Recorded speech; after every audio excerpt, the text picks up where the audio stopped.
in Portland, 44 Bend, 50 down in Reno. Have a great night, everyone.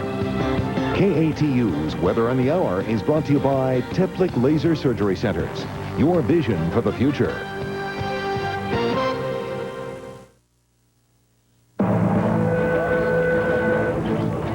On World News Tonight this Friday, the federal budget for the year 2000, influence in Congress when it really matters.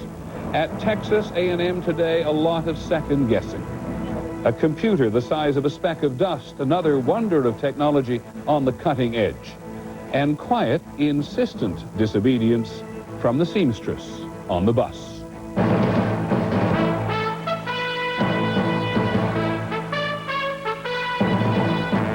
From ABC News World Headquarters in New York, this is World News Tonight with Peter Jennings. Good evening. If you're flying anywhere in the country tonight, you may run into one of your senators or representatives rushing home for Thanksgiving and Christmas and New Year's. They work when they get home, no doubt, but they won't be back in Washington until the 24th of January, after the millennium.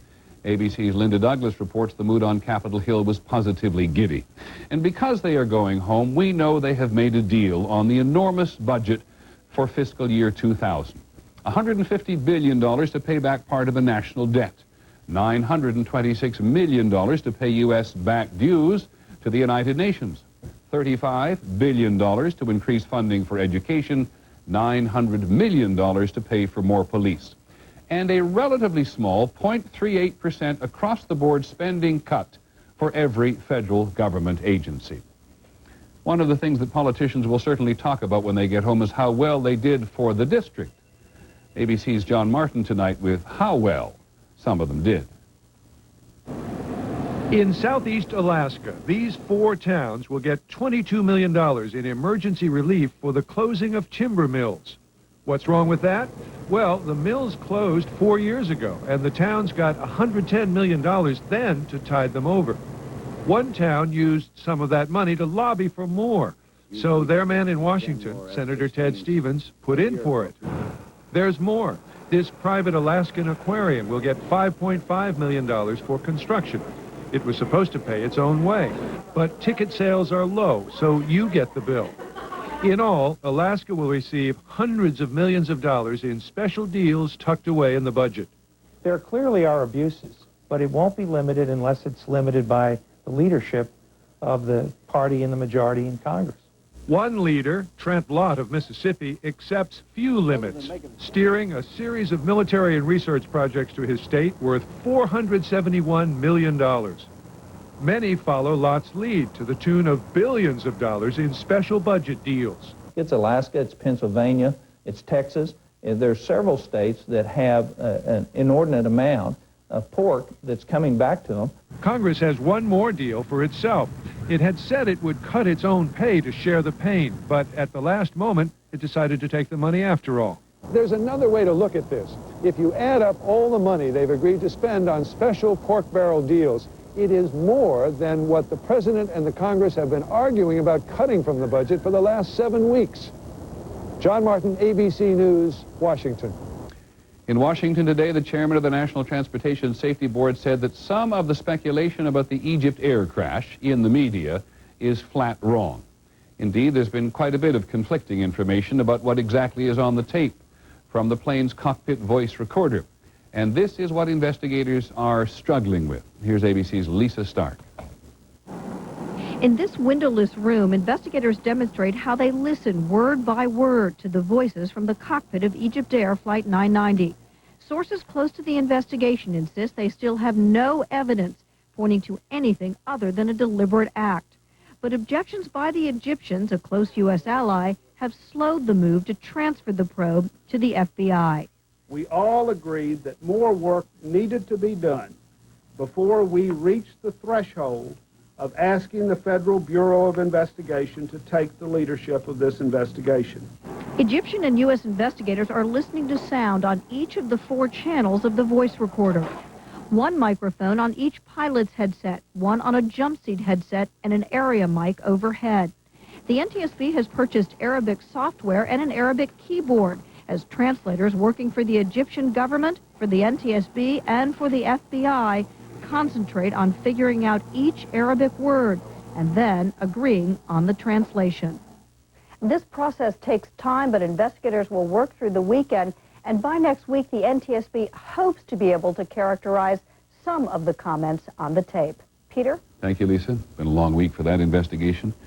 President Clinton is in Greece tonight. He said when he got there from Turkey that he'd come to highlight Greece's booming economy and its warm relations with the United States. He knew in advance it was not going to be all that friendly. There have not been these kind of anti-American demonstrations anywhere for quite some time. ABC's John Cochran is in Greece with him.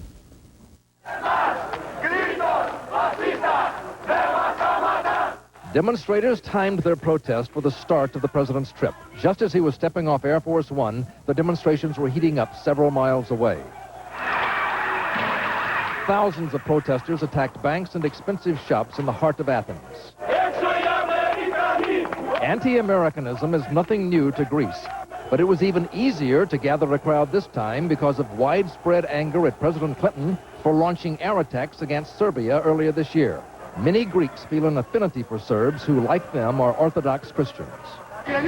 Security forces knew the president's visit would be rocky. After several fire bombings last week, his trip was delayed to give riot police more time to prepare and shortened from a 3-day visit to less than 24 hours. The demonstrators' goal was to reach the American embassy. They never made it. The Greek government was embarrassed enough by what happened here tonight. They were not going to permit the American embassy to be trashed. By the time the president arrived for a dinner given by the Greek president, police had driven the protesters away. Mr. Clinton spared his hosts from further embarrassment by not even mentioning the clash. John Cochran, ABC News, Athens. In California today, the Republicans' leading candidate for president, George W. Bush, has made a major foreign policy speech, which had leaked out in dribs and drabs all week. Although Mr. Bush often ad-libs when he speaks, today he stuck carefully to the prepared text, which included a warning that the United States must not base its foreign policy on isolationism and protectionism. Mr. Bush accomplished what he set out to do, talk about foreign policy without creating any new political difficulty for himself. In the Washington Post today, the political writer Elizabeth Drew names several Republican senators as being part of a smear campaign to undermine the presidential bid of Senator John McCain. The column says it's a whispering campaign that Senator McCain, after he was a prisoner of war in Vietnam, is seriously flawed by the experience. This sort of quiet talk has been going on in political circles for some time. To consider its implications today, we turn to our senior political correspondent, Cokie Roberts. Is there a whispering campaign against John McCain? Absolutely not, say the senators accused of spreading rumors that the Arizona senator returned from captivity in Vietnam too unstable to be trusted with the presidency. So I'm not going to use a very dignified word, utter poppycock. And Senator Lott, there's not one iota of truth to it. There is no whisper campaign. But McCain's friend, Democrat John Kerry, says he's heard the whispers. Tacky, tawdry, petty, almost pathetic whisper campaign that's going on about him. Senators privately do talk about McCain's temperament, partly because McCain rubs them the wrong way. On his website, he attacks their projects as payoffs for special interest contributions.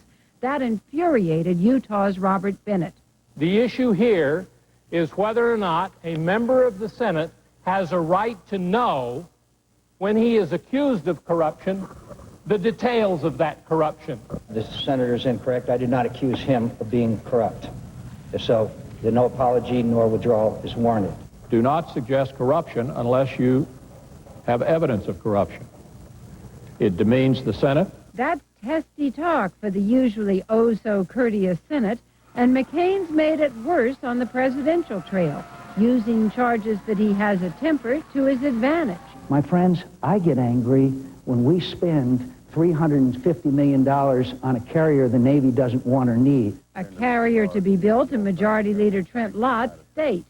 In truth, senators say McCain does have a temper. I read about these stories every day about people wondering if Senator McCain has a temper, and he does. He does. But not a temper that disqualifies him, says Lugar, and certainly not unstable, says fellow Vietnam vet John Kerry. It's an insulting and degrading allegation, not just to John McCain, but to many who served under difficult circumstances What's really going on with these senators? Some jealousy, some anger, and some worry that as John McCain looks like he has a shot, his temperament, if not controlled, could cause him a genuine problem. Cokie Roberts, ABC News, Washington. When we come back, we'll go on to the other news. The deaths at Texas A&M. Is a 90-year-old tradition there going to end? And the floating computers that will be smaller than grains of sand. Technology on the cutting edge. This is World News Tonight with Peter Jennings. Brought to you by Zyban. You are in the fight of your life. Just you against your smoking addiction, one-on-one. Trouble is, it's not a fair fight, and few people win it. But you can give yourself a fighting chance to win with Zyban. Zyban doesn't work for everyone. Zyban is part of a comprehensive program from your doctor to help you stop smoking. It's different from nicotine replacements. Zyban is the only prescription medicine that's nicotine-free, so you don't have to stop smoking all at once. As Zyban reduces your cravings, you feel like smoking less and less until you're ready to stop completely because you're ready to win. You should know there is a risk of seizure associated with Zyban. To reduce the risk, don't take Zyban if you have or have had a seizure or eating disorder, or if you take Wellbutrin. Don't take Zyban if you use an MAO inhibitor. Side effects may include dry mouth and difficulty sleeping. Ask your doctor if Zyban is right for you, because it can help you quit smoking by making it a fight you can win. Zyban, you don't have to quit all at once. Choosing a cranberry juice is confusing. Premium cocktail, 27% juice, corn syrup. Avoid the confusion. Trust Northland to always be 100% juice. Northland is pure genius.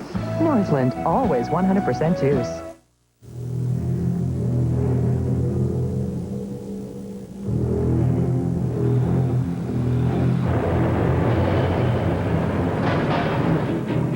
A David in a world of Goliaths.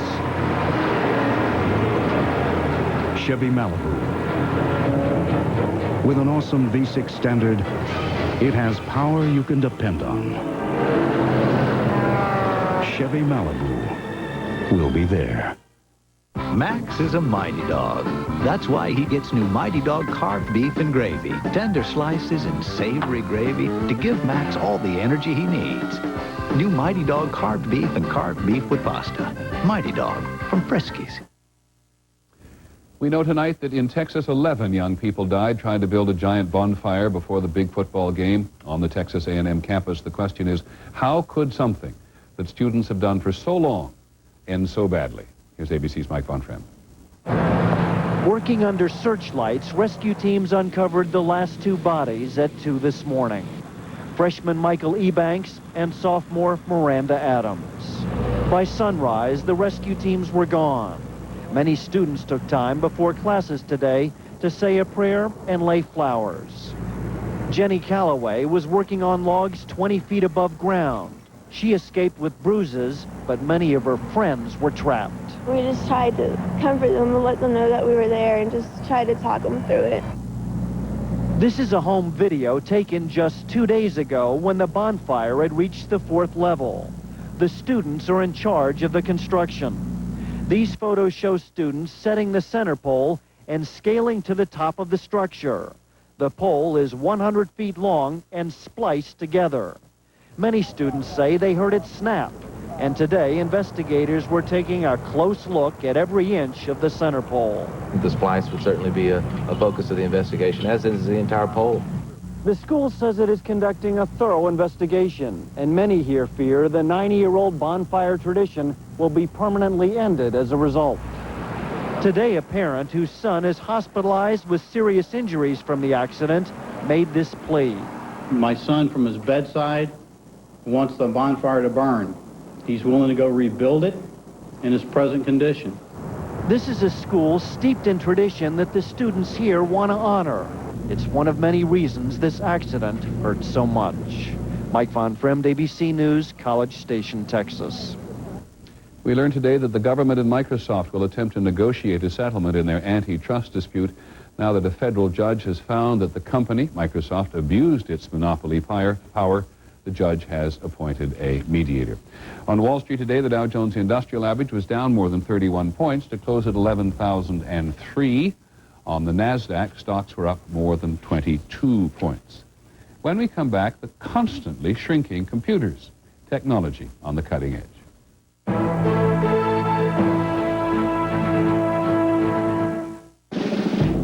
When it comes to traditional luxury, it's anything but more of the same. Introducing the all-new 2000 Bonneville. When supercharged, it's one of the world's most powerful sports sedans. More luxury. More attitude. The all-new 2000 Bonneville by Pontiac. You know, people still ask me about the crash. I'm tired of talking about the crash. I mean, first of all, it wasn't even really a crash. 1929. That was a crash. Yeah, that was bad. 98 was more like a market correction, typically defined by like 10, 20% drop in the Dow Jones Industrial Average, which, if you consider the economic factors that are affecting the current risk premiums. When we created a smarter kind of investment firm, I guess it's not that surprising. we created a smarter kind of investor. What do you know about expense ratios? An expense ratio is a percentage. Want to color your gray hair and get a natural look? It's easy with Just for Men.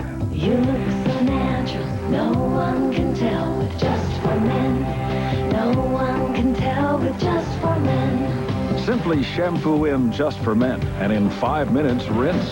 Just for Men blends away gray. The gray is gone, matched up to the rest of your hair. You look so natural, no one can tell with Just for Men.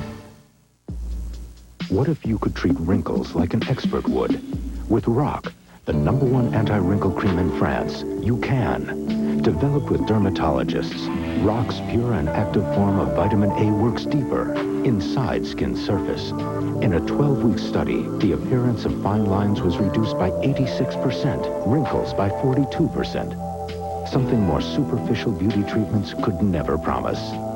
RoC, we keep our promises. Technology on the cutting edge. Tonight, we've been reporting for quite some time now how technologists are constantly making things smaller. Smaller computers, smaller computer chips. Tonight, we can tell you they are getting closer to that speck of dust. In size, that is. Here's ABC's Jack Smith. Whenever there's danger and we need information, we usually send in humans. At crime scenes, during nuclear accidents, in wartime. It is human life we risk to gain intelligence. But why not use smart dust? That's right, smart dust. Incredible as it seems, scientists for the first time are creating tiny computerized sensors the size of specks of dust that can be scattered into the air and would send back information. In the future, even pictures as they float back to Earth. It's a question of having it be light enough and having a large enough surface area that the air currents can keep it aloft.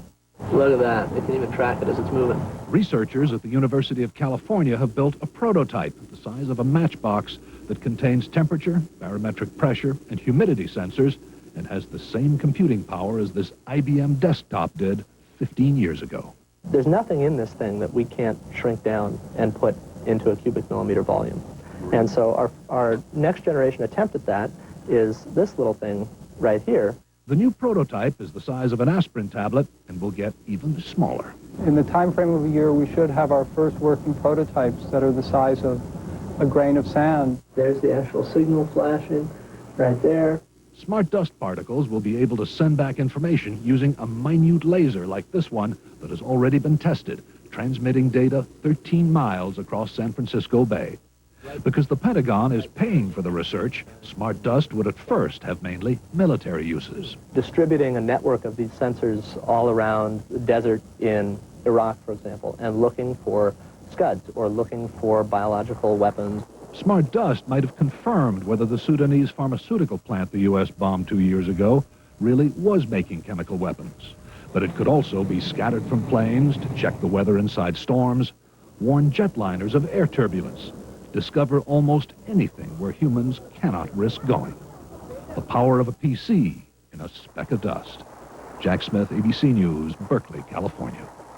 We thank the Irish Times for this item. Look at today's date, November the 19th, 1999. All the numbers are odd, not to mention this item.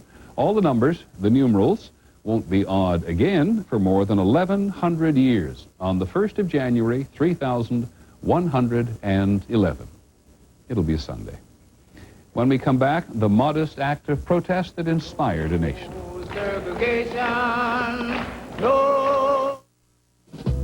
Tonight, like never before, you can relax and not worry if your dentures are clean. Because you started the day with new Fix-It Cleanser with ProGuard. This unique tablet and denture bath system not only gets dentures 4 times cleaner, it creates the ProGuard barrier, proven to protect against plaque and odor-causing bacteria all day, so that clean feeling lasts from morning till your goodnight kiss. New Fix-It with ProGuard. Start cleaner, stay cleaner. The hot flashes got pretty bad. Night sweats were ruining my sleep. Vaginal dryness made intimacy uncomfortable, and I was worried that estrogen loss at menopause could lead to osteoporosis, a long-term health problem. Menopause is complicated. Talking to my doctor helped. For me, she prescribed Prempro. It's relieving my uncomfortable symptoms, and along with calcium and exercise, helping prevent osteoporosis. Prempro is only for women who have not had a hysterectomy. Prempro is not for every woman. You should not take Prempro if you've had any breast or uterine cancer, abnormal vaginal bleeding, abnormal blood clotting, liver or heart disease, stroke, or if you think or know you are pregnant. Tell your doctor about your personal and family medical history. Side effects include blood clots, nausea, vomiting, abdominal pain, breast tenderness, irregular bleeding, and headache. For more information, talk to your doctor about Prempro or call. I'm glad my doctor prescribed Prempro. Now I'm feeling great. For me, it's Prempro. Open wide! It's Frisky's Dental Diet. A Frisky cat's too busy having fun to worry about dental hygiene. That's why there's Frisky's Dental Diet. It helps reduce plaque and tartar buildup by 25%. What a meal! Frisky's Dental Diet. So instead of paying a separate commission every time you trade, you'd pay an annual fee, trade all you want. All I want? Yeah, virtually unlimited. Oh, really? Remember the financial plan we're working from here, Dad. The point is long-term capital appreciation. I know. You just don't want you sitting by the computer all day buying and selling stocks. Yeah. Show me how I log on to your research. Oh, that's easy. Yeah, Investing is serious business, Dad. I promise I'll do my homework, okay? Hi, I'm Michael Jordan. I'm Elmer Fudd. Big news. America's going crazy for MCI 5 cents every day. Now it's 5 cents a minute every evening and all weekend long. Now, a roving reporter. Let's find out how a typical American feels about MCI's 5 cents every day offer. I'm speechless. I'm soaked. Now, Michael, so just call 1-800 every day to join. Is that a what? That's a wrap. I may look young, but I still suffer from hot flashes. I discovered a natural way to deal with it. New Healthy Woman from the makers of Monistat. Healthy Woman's a soy menopause supplement that helps relieve hot flashes in a natural way. New Healthy Woman. Tonight, he spent years making you laugh. Now he just might move you to tears. Dudley Moore speaks candidly about the battle of his life. Do you feel as if you are a prisoner in your own body? A moving Barbara Walters exclusive, 2020 tonight. Up next, tempers flare over a parking space, but this time one of the drivers is packing a gun. And the operation has been saving Northwest lives for 40 years. Now former patients celebrate the anniversary of Oregon's first kidney transplant. I'm Steve Dunn. The news is next.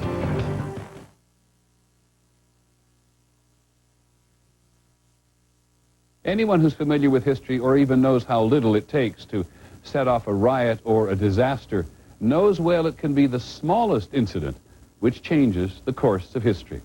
So for the century on Friday, such an occurrence.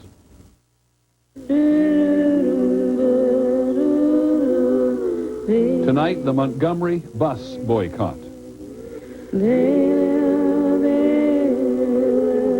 On December the 1st, 1955, a 42-year-old seamstress named Rosa Parks got on a Montgomery, Alabama bus to go home after a long day's work. As was the custom throughout much of the still segregated South, she took her seat in the colored section. That was the system. White water, black water. But on this day, as the bus went its regular route, the white section filled up, and so the driver shouted back that Parks should go further to the rear. When Rosa Parks quietly refused, one of the landmark stories of civil rights history began to unfold. If you knew Rosa Parks, you could see her saying this not to precipitate anything, just she was tired. But Rosa Parks' spontaneous refusal precipitated a boycott of the Montgomery City bus system by the city's sizable black population. The strategy was simple. Without black riders paying fares, the whole bus system would collapse and become unaffordable.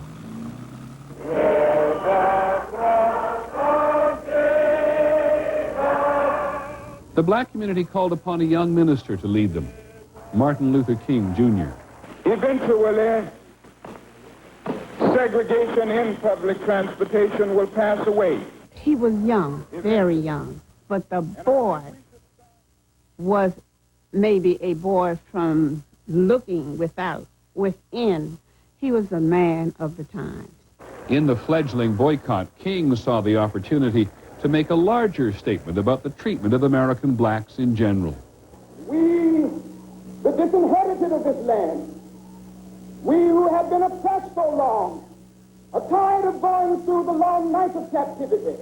Now we are reaching out for the daybreak of freedom and justice and equality.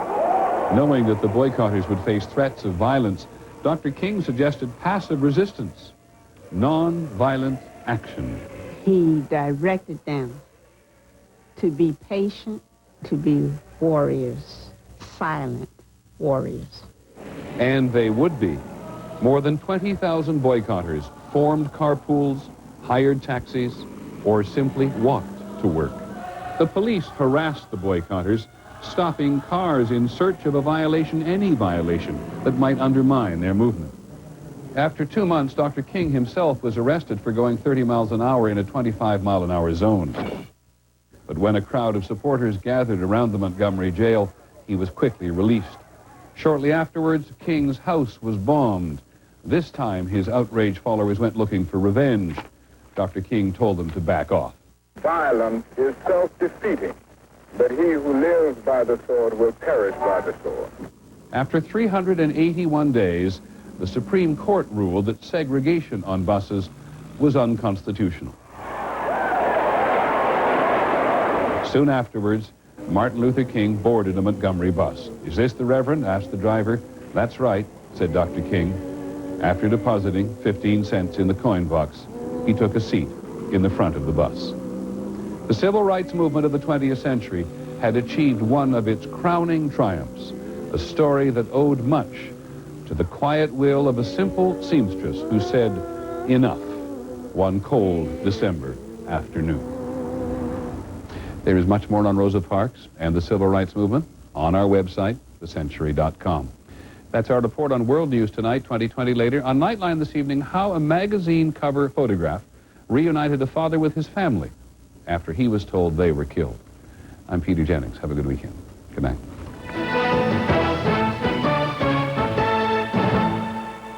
From ABC News, Sunday, Big Apple politics. You either love them or hate them. And his foreign policy ideas are out, but he's not impressed. Pat Buchanan tees off on This Week. And Monday, it's road rage like you've never heard before. 2 suburban women and a cat-and-mouse game that ended in murder. An eyewitness account on Good Morning America. This has been a presentation of ABC News. More